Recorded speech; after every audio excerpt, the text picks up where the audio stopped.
Hey, and welcome back to another episode of LadyBoss Unplugged. In today's episode, we're going to dive in for every mom who's ever felt pressure to be everything for everyone, and then felt guilty for even thinking about taking a break. We're talking about all about mom guilt, what it is, where it comes from, and how it sneaks into our daily lives. And most importantly, how to overcome it so we can show up as the best women, wives, and moms we truly want to be. And I'm not having this conversation alone. I'm joined by an incredible guest who has so much wisdom to share on this topic. She's helped thousands of women stop the guilt spiral and step into a healthier version of motherhood. We'll be right back after this quick break. And when we return, I'll tell you a little bit more about her before we dive in. Absolutely love. Hi, I'm Kaitlyn Talamante, CEO and owner of LadyBoss. Wife, mom of two boys, and your biggest cheerleader. Do you remember when Mommy looked like that? Way not similar. Each week, we'll dive into stories, strategies, and straight up motivation to help you show up as the best version of you. Because let's be honest, you are made for more. So whether you're driving the kids to practice, hitting the treadmill, or just taking a moment for yourself, get ready to laugh, learn, and leave inspired. LadyBoss gives you the tools to not only hit your weight loss or your health and fitness goals, but to believe in yourself. This is LadyBoss Unplugged, where women like you rise, thrive, and shine.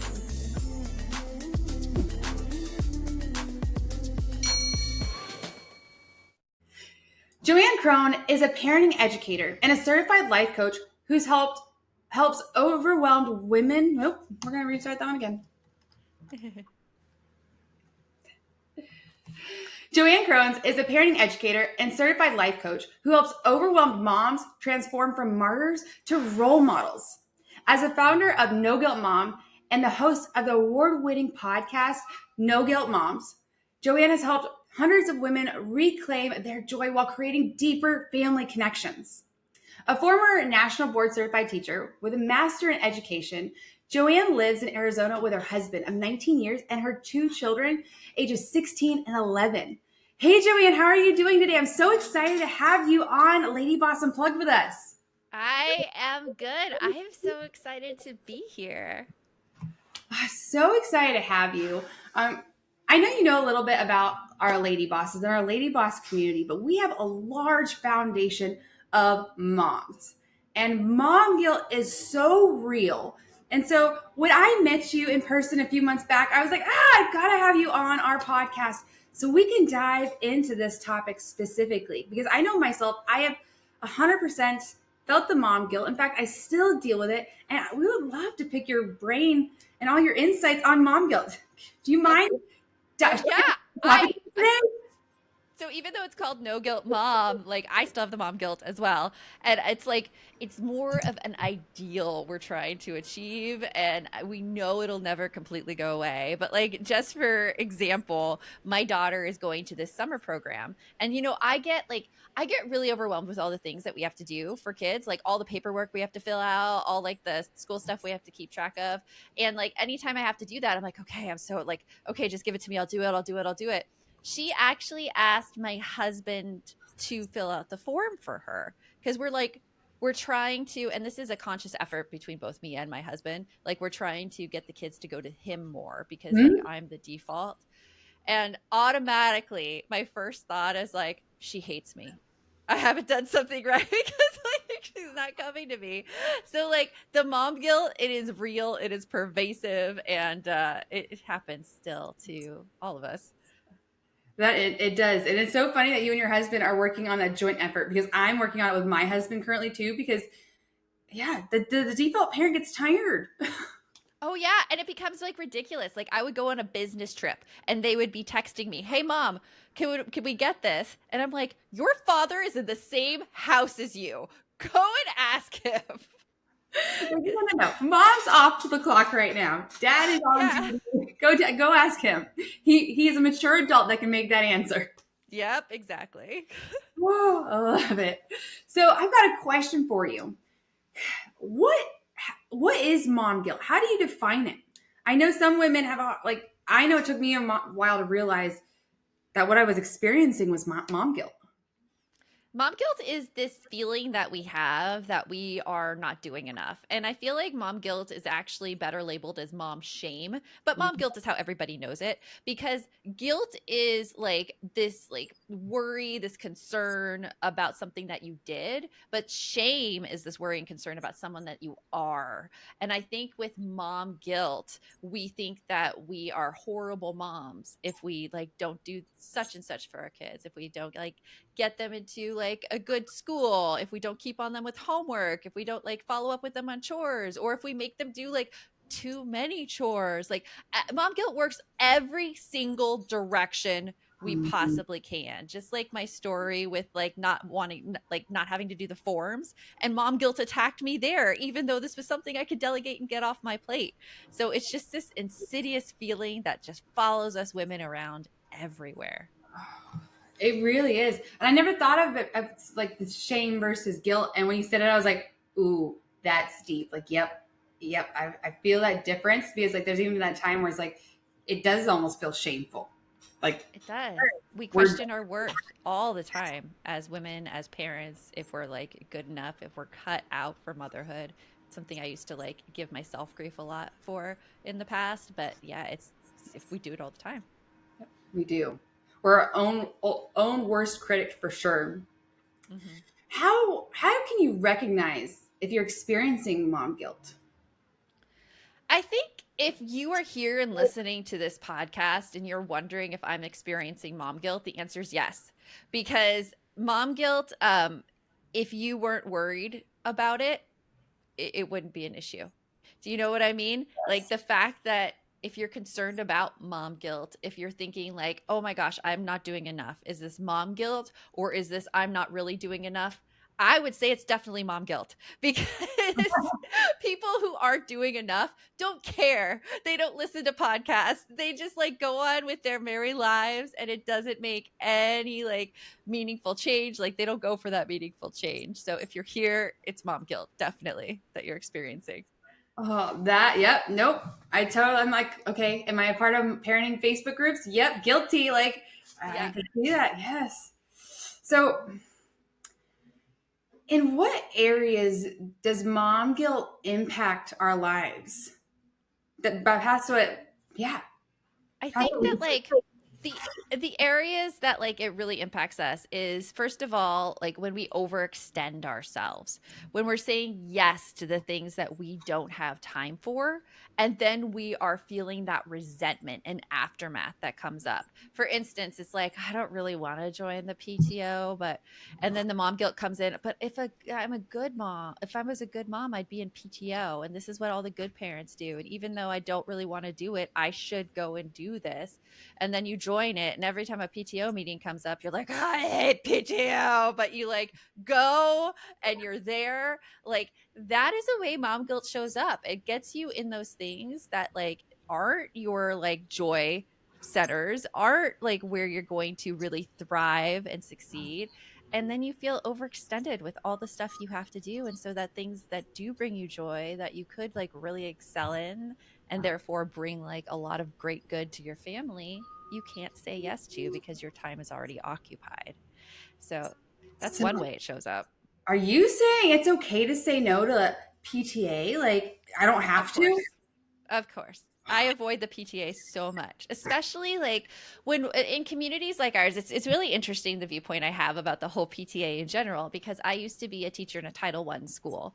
Like 98% of our kids got free or reduced lunch. Most of the parents worked 2 to 3 jobs. We didn't have a PTA because the parents did not have time for a PTA. They could not come for the PTA. And I think that when we get into communities like that aren't a Title I community where there is extra income, there's these PTOs that are just crazy busy with all of these activities and things where they have more than enough parents. Like if you're at a school where you have to get in a lottery drawing to be a volunteer on your kids' field trips, your PTA is fine without you. It's fine.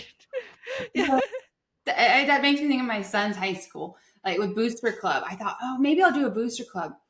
But the school's so large, there's a Booster Club for every single sport. And it's like, Yeah. how? I don't have the, no, sorry. Yeah, I'm not saying like it's not a valuable thing because there are some people who are like really skilled in that area. They love fundraising, they love being involved. It gives them so much joy. And that's amazing. And those people, yes, go join Booster Club. But if you're one of those people who doesn't get joy from it and you feel overextended, it's your mom guilt pushing you in. And you don't need to do that to be a good mom and support your kids at school. Do you ever feel like the moms who are stuck in saying yes to everything start to build that resentment with their mom guilt? I think yes. And I think resentment is one of those indicators that is really important to pay attention to because resentment is like just the key, like it's showing you something that you don't want to do. And I think that we don't pay enough attention to our resentment. We push through it and then we find our our patience lowers, our energy lowers. We get mad easier. One of the ways that I really looked at my own resentment is my daughter, who is 16 now, and this was like maybe a year ago she was doing this, but I would go to bed at like 10 p.m., total normal bedtime. I know you were on our podcast. You said you go to bed at 9 p.m. You know what I'm talking about. Like, I want to be in bed. My daughter comes in at 10:10. She's like, Mom, you said you would help me with my bed sheets. Like at 10:10. 10:10. And usually before I would be like, oh, I did say that I would help you. Oh, I'm not following up on my word.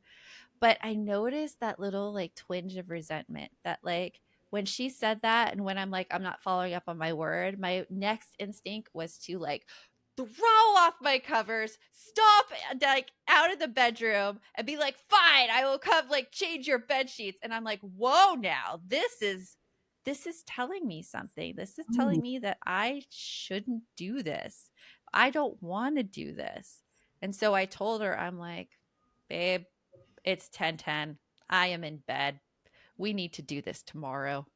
And she's like, but you said you would help me. And I just had to stay firm because I'm like, do we want this calm version of me or do we want this off, like unhinged, yelling, crazy version of me? And I'm like, I will keep calm. Nope, I'm in bed. Sorry. And she's like, fine. And she like slams the door and then she ends up apologizing to me the next morning because she said she was frustrated. But yeah, I mean, that was resentment. Look at your resentment to see if you need to say no to something. I'm so glad I'm not the only mom that like loses her cool and like blows up and is like on the verge of like, okay, how are we going to handle this? Because I'm going to snap. Yes. Yes. I mean, like I used to snap too. And I always had to apologize to my kids after that because I really see the benefit and the power of apologizing to kids because then they can see exactly how an apology is supposed to go and what it looks like when somebody is sorry for their actions instead of blaming someone else for their actions. So I was apologizing. And I apologized so much that I was able to catch myself in that moment when I was about to really follow through on that resentment and that anger. And I was like, I don't want to apologize for this. I could control this in the moment and not have to apologize. And so it was a process for me to get to that point. That took a lot of apologizing in the when I was getting there. No, it's definitely a process. I've been there and still not near as often, but I still have to apologize. And I'm the same way where I don't want my kids growing up thinking that that's okay. Because don't get me wrong, if I'm being honest, I've definitely said things that I 100% have regretted in those moments that I should have never left my mouth, but they did. So I still do. Yeah, so. I don't we just have to be easy on ourselves. And every time that happens, I'm like, well, I could fix this. I apologize afterwards. What tips and tricks or steps even would you give moms who they're having that guilt and resentment of saying no, but their kids are almost holding it over them? Like you said, like, Mom, you said you would help me. Mom, you said if we did this, we could do this. Mm-hmm. How do you tell your moms in your community to handle those situations so they don't feel mom guilt and that resentment? Well, I think that we will always feel the mom guilt. Like that feeling won't go away. So first of all, just accepting your mom guilt, just knowing that, hey, this is here because of years of societal like education, and you've seen it on TV shows, the moms doing absolutely everything. And you probably saw your own mom doing it, or like other women in your life. Like I still see, I was just out to breakfast with my son and husband on like Sunday, and there was this other table filled with men and like women and like kids, and the woman there was taking care of the kids, and she's like, she brought out her little hand sanitizer and passed it all around the table. And like, I don't think of those things. I don't have the forethought to bring hand sanitizer to meals, nor do I, like, that is not on my mind. And I looked over there and I'm like, I should really like be doing that, I guess, like, so we don't have germs. Like, it was just a thought that crossed my mind. And I'm like, no, this is totally mom guilt working its way in. So it never ever ever goes away. But noticing it, first of all, just being like, there's the mom guilt, okay. And then when kids come up like that, it's a huge like guilt storm. I again bring it back to resentment. I'm like, okay, like here we have this situation where my energy level has changed throughout the day. Yeah. When I said I would do this, I had a lot of energy, and now it's the end of the day and I do not have energy. And kids' energy levels change throughout the day too. I mean, there's a time where they can definitely, like, you ask them to do their chores. I mean, it's like one sliver of a day, one sliver of a moment where they're like, okay, I'll do it. And then like all other 23 hours and 59 minutes of the day, they're like, no, I'm too tired. It's like the same thing. So when like kids come up to you like that, I just recommend being like, okay, like I know I totally said we would do this. The day was a lot busier than we had planned, and we ran out of time, and I'm also ran out of energy. So let's, put this on our list tomorrow. Or if you've also had time to rethink what you said you would do, because I'll right, because you also like get into those situations, right, where you're like, yeah, we could do this, and then you think about it, you're like, that was a stupid thing for me to say yes to. I do not want to do this. You could be like, I've had time to think, and I don't think this is a good idea because of this, and just to explain that to them, because it's human. It's like how humans act. Humans have time to think. Humans are allowed to change their opinions. Especially like our kids are allowed to change their opinions if something doesn't serve them anymore. So that's a really great thing to talk with them about and show them an example of it. So if they're in the future and somebody's like, you said you would, they could be like, well, things have changed. Yeah, I'm totally guilty of that. Just this last weekend, the Minecraft movie came out. I'm like, Oh, yeah. Well, I thought about it. I really don't want to go. Did they get to go watch it? Yes, but did mom attend? No. My no. son went with a friend, and like even the friend's mom dropped them off at the theater along with the 14-year-old sister who was also going to see friends with friends, and it was great. No parents had to attend the Minecraft movie. Yes, win right there. Yes. Yeah. I even think being able to show them that we can change our mind and how we handle it helps them emotionally, right? Because kids are still developing emotionally. If we're not teaching them how emotions can change and how they are in control of them in those instances, that can really impact them in the long run. Yeah, exactly. Yeah, just giving your kids like the peace of mind that they are in control of their own life, and they do not have to live their lives based on other people's priorities and values. I mean, even like as a business owner, email. Let's talk about email, because I know that people listening are probably like consumed by email inboxes. Like you might be one of those people who like tries to get to inbox 0 every day, and you're like always on other people's priorities with that, because if somebody asks you for something, you're like, oh, I better get that to them right away, else they will think like I don't have it together or something like that.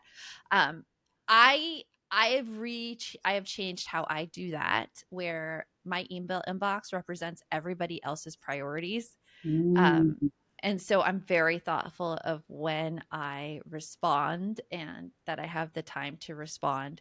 And as a result, my email inbox does not stress me out as it does many other people. I was going to ask your personal inbox. How many unread messages do you think you have right now? Not many, because I just delete. I go delete, delete, delete, delete, delete. Because most people who need to reach me, they text me, like the people in my life, and then like business stuff, the projects that I am really, really involved in, I answer back to people right away. And pitches, I do not. We have a process for that. No, we are good. Yeah. So, what can moms do to minimize the mom guilt? Because as you said, it's not going to go away. So, how can we take back our power when we're experiencing it? One of the things is, first of all, start noticing what we say to ourselves. One of the hardest things, one of the things that amps our emotions up so much. I'm actually writing my third book, and this is the chapter I worked on just this weekend. Our triggers, like what triggers us to then be incredibly mean to ourselves.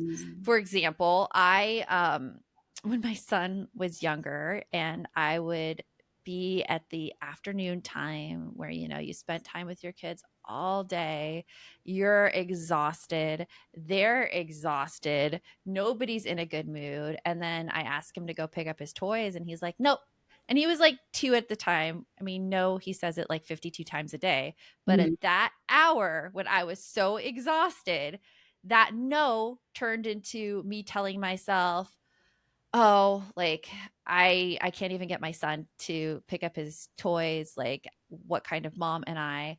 It turned my resentment towards my husband, actually, because I changed careers. I was a teacher before my son was born.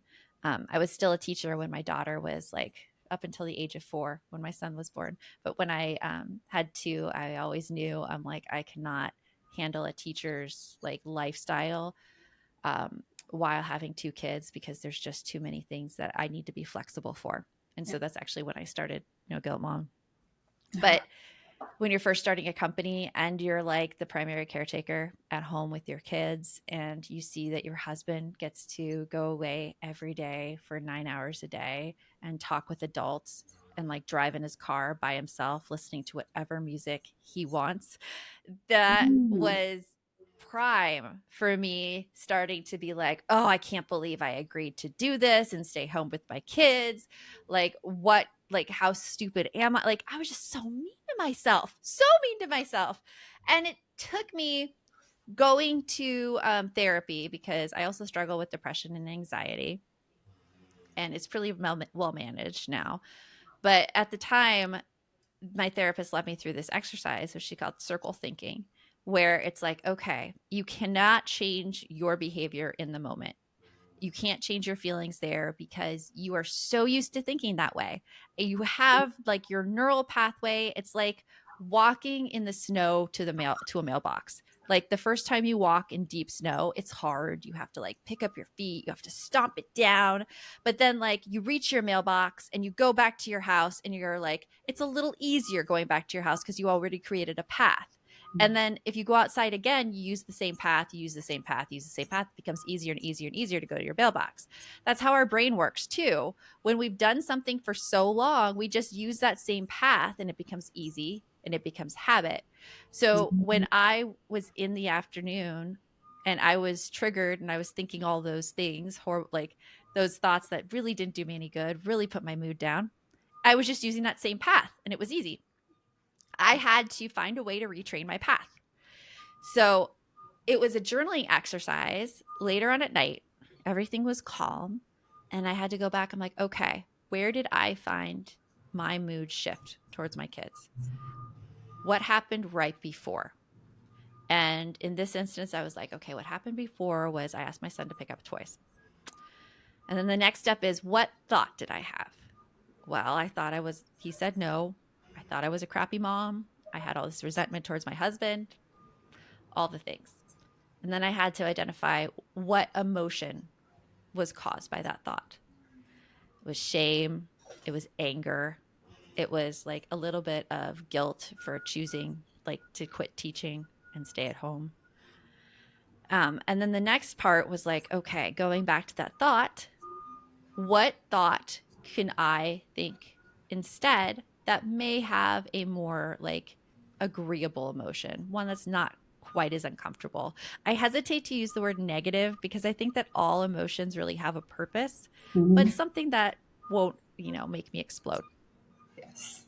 And in that moment, I was like, I'm tired. I've been doing a great job all during this day. Right now, I just need to rest. And yes, he did say no, but he's a toddler, totally age appropriate. And I'm going to give myself a break. And then it was like, what emotion does that cause? And I'm like, okay, I feel calm and in control. And that was the entire exercise.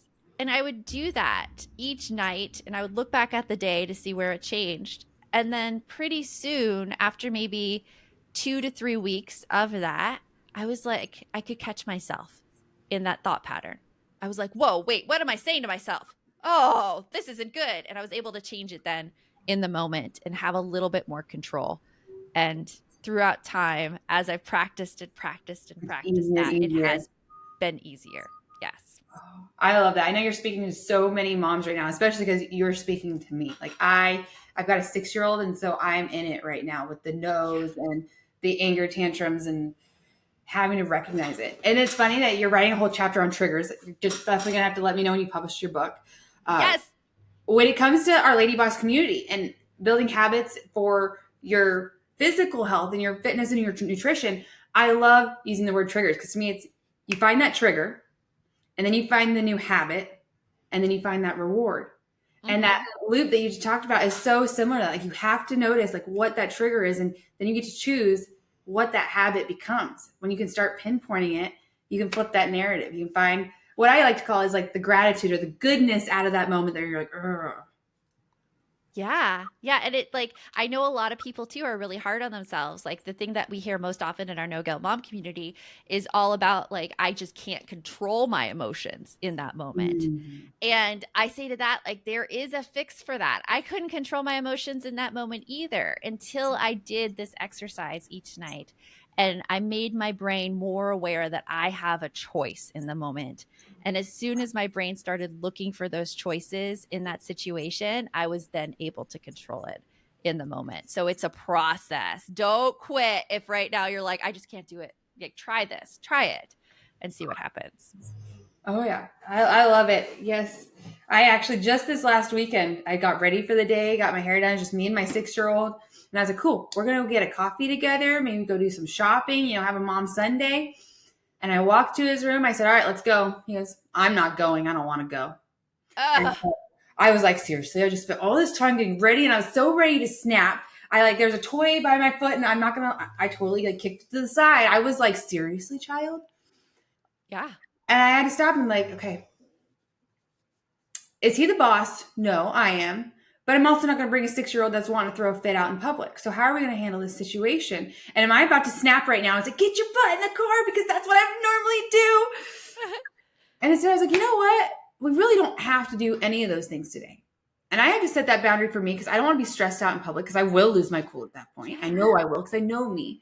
But then I also have to teach him that he doesn't get to be the boss. And so we ended up not going anywhere or doing anything that day. Like he played with his toys and we got to hang out together. But when he wanted to go do stuff or watch TV and brought his brain in front of that, which he loves to do, I'm like, no, we made a decision to not listen when it was time to listen. And so here's the repercussion of it, right? Like, yeah, we're not going to go anywhere. Can we have fun together? Can we hang out and spend good time? Yeah, but we're not going to do all those extra things that you think because of it. And like, it was hard because it ruined my day, it ruined my plans, and I was angry. But it was definitely a balance. And I'm not going to lie, I'm going to toot my own horn here. I was very proud of how I handled it because normally it's the blow up, drag the kicking, screaming toddler to the car. And it's probably like one of the first times I was like, no, it's not going to happen today. You made like the best decision for your mindset because you really asked yourself the question, what do I need to keep it together, to keep my boundaries in line today? And what do I need to stick to? And so like, that's a perfect example of just making sure that you are getting what you need instead of letting mom guilt take over and letting like seeing like, oh, we could be having so much fun and making these. Oh, I hate it when people use core memories. We could be making core memories right now. I'm like, stop with that. Stop. It's like, Mhm. you are putting so much pressure on yourself, and your kids probably aren't even going to remember it the same way that you remember it. You don't get to choose your core memories like this. You get to like just make sure that you're the mom who is a stable, strong presence, who shows up and supports her kids emotionally and also models emotional strength as well. And part of emotional strength is also losing it and Mhm. being able to show them how you recover. Oh, I love that. JoAnn, can you restate that question? I want to make sure everyone heard. What is that question that you just mentioned to ask yourself when you handle those situations?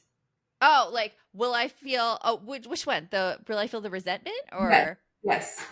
so like, will I feel resentful if I have to do this? Will I be able to show up in a way that is calm and under control, or will I feel resentful? Now, sometimes that mom guilt tells you, well, I shouldn't feel resentful. I should be able to control all my emotions. And like, I should just be able to like keep it down and go through it. No, it doesn't work that way. It No, no way. really doesn't. Like, that will fail. It will for sure. That is a Yeah. great question to check in with yourself on Yeah. so many levels. Kids know how to push your buttons, and I love when you mentioned the core memories because so my husband is one of 9 and didn't come from a lot. Grew up on a family ranch. 9 kids, that's a lot.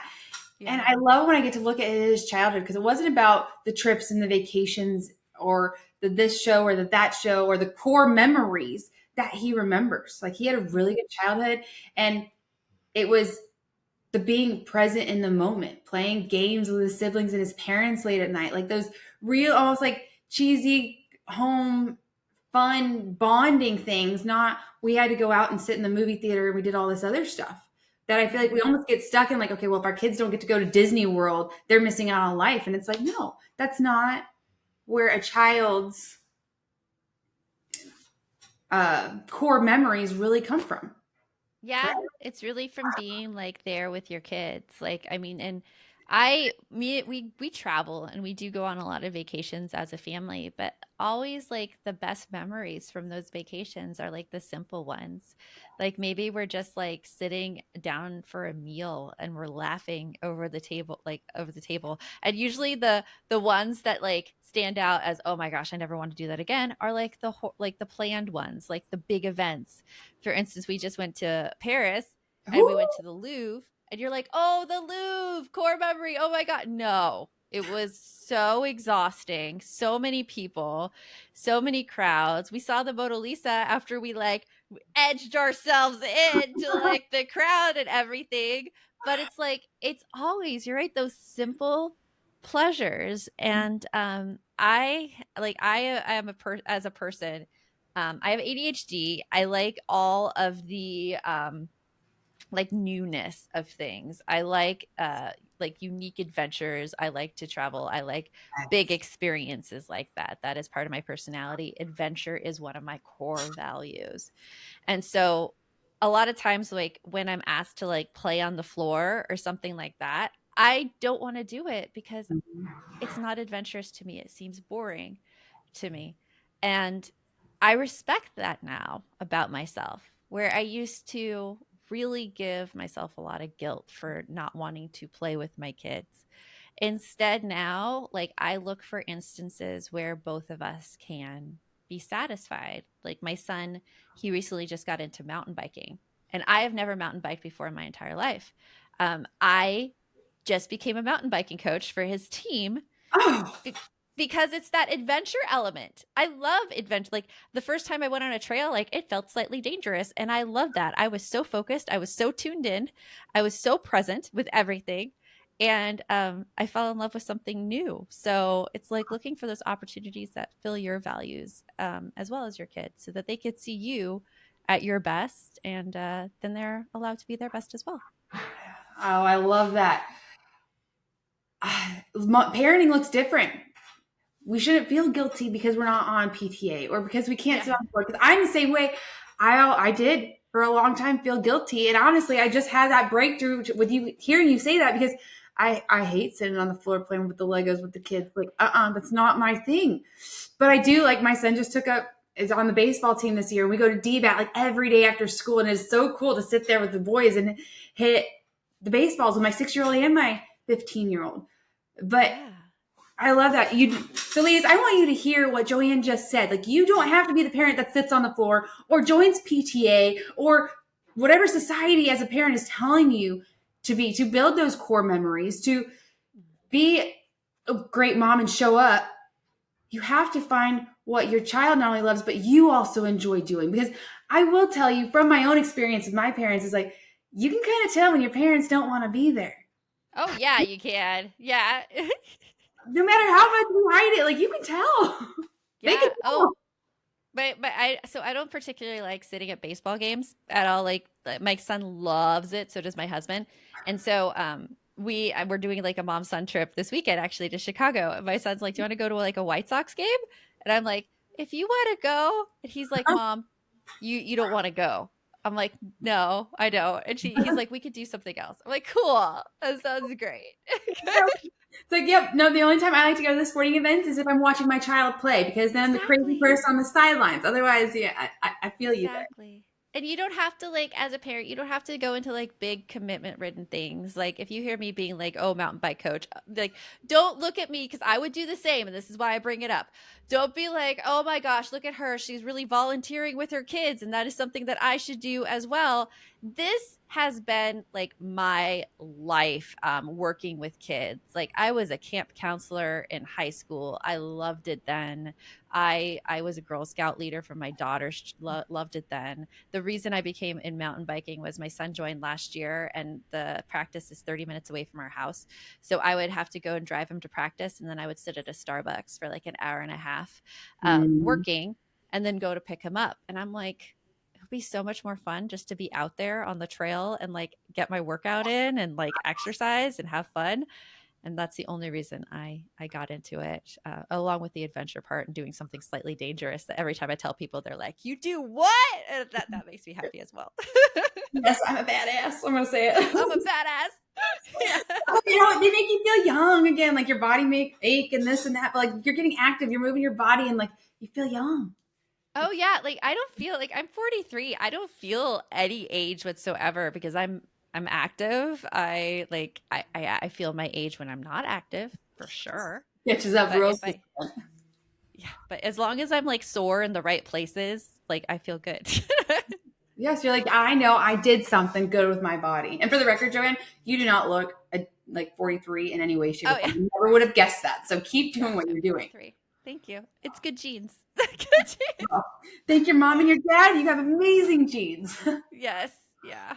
All right. So I want to get real raw for a moment. So for those moms that are dealing with severe mom guilt, anxiety, depression, like just really kicking themselves hard right now, what would you say is the number one step that they can focus on right now to start getting their way out of it? Go get treatment. So totally go get treatment. I was in that position like 3 years ago, and I started therapy, and I got matched with a amazing provider who listened to me, who, like, I told her all my past experiences with anxiety. And it was this one conversation we had where she was giving me my results for the anxiety scale. And she's like, "So you scored a 19 out of 20. That's pretty severe anxiety there." And I'm like, yeah, I didn't realize it was that bad, but yes. Makes sense. Yeah. And I'm like, I was talking about not letting my kids be in the car with other people I don't know well, like who wasn't family. I would have this like horrible fear that they would get into a car accident, and like, because the other drivers, I couldn't trust them. And this fear like ran my whole life. I think I volunteered for a lot of field trips. I loved being a Girl Scout leader because I was in control of my car, and I could drive my daughter those places. And so I was telling her about this fear, and she's like, "Well, what if we could make that fear just go away?" And I'm like, "Sign me up." Like, and that's when I started on medication, and I started getting treated for it. And now I'm in the process of, I'm with the same provider. We're weaning myself from the medication because I was able to build supports in my life. Other things to look at. There's like, this is a big topic to go into, but there's a huge gut mind connection Oh that yeah. goes on. When you fix your gut, you find you have less trouble with mood and depression and anxiety, Yes. as you probably know, being in a nutrition business. Yeah, very much so. Yeah, so I'm now getting weaned off. So it's not like a forever thing, but if you are really struggling with anxiety and depression and you're like trying to do the right things like I was, like the journal, the meditating, and they're just not clicking, you just need a little bit of extra help to get there. And that there's no shame in that. And it is such a good life on the other side. Oh, yes. It's just a tool. And ladies, you're not alone. And I think that's one thing is getting help is the first is I love that piece of advice because I know I've been guilty of trying to keep it all to myself and handle it all myself. And really, that's one of the things that is so great about the Lady Boss community. And I'm sure about your No Guilt Moms community is that you're able to surround yourself with women who have experienced the same thing you are or currently going through it. And so you start to see that you're not alone and it is okay to be where you're at. It's okay to not be okay. It is okay not to be okay. One of the first things moms say when they get into our balance membership is they're like, I never realized that other women felt this way too. Mm-hmm. And I was like, yes, so many women feel this way too. And there's a lot of joy on the other side of this when you can break some of these thought patterns you have, especially about parenting, about mom guilt, and be able to really live life the way you want to. And you're still a fantastic mom to your kids. Like you're an even better mom to your kids. Yes, yes, you are. I love that. So, JoAnn, where can the Lady Boss community go learn more about you and what do you have up and coming? Yeah. So you can go to my website, noguiltmom.com. We also have a weekly, I want to say, I never remember the word for this. Is it bi-weekly when you have 2 episodes a week? I'm not sure. But we have 2 episodes a week of the No Guilt Mom podcast. So go and check out the No Guilt Mom podcast, which Kaitlyn is on coming up very, very soon. And we have so much great stuff coming up. Our balance membership is something that is near and dear to my heart. We've had it now for 5 years, and it is a total step-by-step program just to take women from feeling like they are giving up everything from their kids to being that role model that they want to be, in everyone's life and to themselves as well. And then I have my book coming out in the fall. So So that's excited. coming too. I'm excited to check out your book. Would you mind? So, you and I have talked about your balance method, and I love it because it connects so closely to my heart with the Lady Boss method, which is our state, shape, sparkle, and success. Can you tell the Lady Boss community a bit about your balance method and the pillars inside of it? Yeah. So we start with habits, and I think of it as mind, body, unicorn. We really want to we need to know what we're thinking, our minds. We need to start moving our bodies. It doesn't have to be like a huge exercise routine, maybe just like a walk with your dog if you're not moving right now. And then your unicorn time, which is something fun to do in your life just for you. Not like, oh, this will be fun to do with my kids. No, this is for you. This is to make you an interesting person outside of your kids. And there's a reason for that. It comes from Eve Rodsky's work. She wrote the book Fair Play. And she found with so many women, they devote it all to their kids that they lose a piece of themselves and they don't know what they find fun anymore. So Yep. that's reclaiming your unicorn time. That happens in the first phase. It's actually phase 2 because the first phase is all about like getting to know you kind of stuff. The next one is all about changing what you see and you hear. So it's your communication, what you say and hear, rather.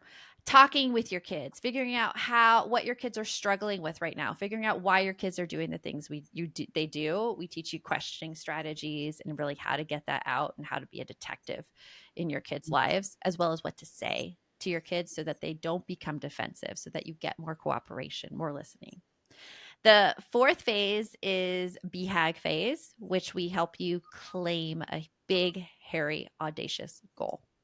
Something just for you, something that you could look back at and be like, yeah, I did that. I am a badass. We've had women buy their first house, achieve the, oh my gosh, I always forget the name of this title, but it's the highest level of Kung Fu because she's a Kung Fu teacher and she always needed this. Sifu, it's a Sifu title.